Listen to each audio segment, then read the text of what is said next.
Sticking the ball in the back of the net in the World Cup can change your life forever. Not so long ago, David Beckham was the most hated man in English football. Oh yeah, beg your pardon. It's a red card for David Beckham. Oh no. His sending off against Argentina in '98 was seen by many as the sole reason for England being knocked out of the World Cup. We love a scapegoat in this country, and we love to point at someone and say, you're the reason why we didn't get through, and everybody blame Beckham. Which was convenient for anyone looking to pass the buck. The referee. But at the end of the day, it is a sending off that's cost England. Of course it has. You got this terrible stick every ground he went to. You cost us the World Cup because you're a little, you know, idiot. It's the nation's heart that's broken, and that comes at a price. You know, you can't just go off in your Bentley and to your billion-dollar house. And that's the nature of the beast. Aged just 23, there were big doubts about his ability to cope with the relentless abuse. If you're burnt in effigy and hung from every lamppost in Britain because you've been sent off against Argentina, what's your mindset? Do you think, I'm going to try even harder the next game, or do you think, that's it, I'm off, forget it, I'm never going to try for you again? So, on untold thousands a week, he decided to soldier on and was given the boost of being made England captain. He's still got a nice lot of experience, so for me, he's earned it. I think one of the great trivia questions in years to come will be who made him England captain.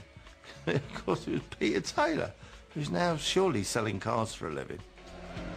But giving Beckham the captaincy hadn't had much effect on his lacklustre teammates. England had struggled in their qualification group and came into their final match against lowly Greece, still needing at least a draw to get to the finals. Having been blamed for England's 1998 exit, this was Beckham's last chance to turn things around. It was a day, really, when we should have lost. It was one of those days. Greece played really well. Everybody was underperforming. And we should have lost. It was, if there was any justice, we'd have gone. In keeping with England's general lameness, Greece took the lead. Despite an equaliser from Sheringham, the Greeks were still dominating. Now drives it in again. England beware here. Nicola Beanis, he scored. Greece have taken the lead again. Beckham seemed to be the only one playing. And he just would not have it. Beanis with the quivering header. Beckham's win it back for England. It was one man's will dragging us into the World Cup. That's unbelievable by Beckham. Superlatives just cannot describe England's captain in this second half. It was one of the best performances by an England captain that I've ever seen. Oh, that's sensational. That is world-class football by David Beckham. Throughout that game, there'd been a succession of free kicks. It's almost as if England were playing for them. They got them on the left of the box, they got them on the right of the box, they got them in the centre. And Beckham, like some sort of artillery gunner, was getting his sights set throughout that game. In the dying seconds of the match, England were handed one last roll of the dice. Will Beckham have another attempt at goal? He puts the ball down and says, right, everyone get out my way. You lot all move away, because I'm going to score now. Played 2.5 minutes of stoppage time. When we've got a free kick just outside the penalty area, there's not many people you would put in front of David Beckham to take that.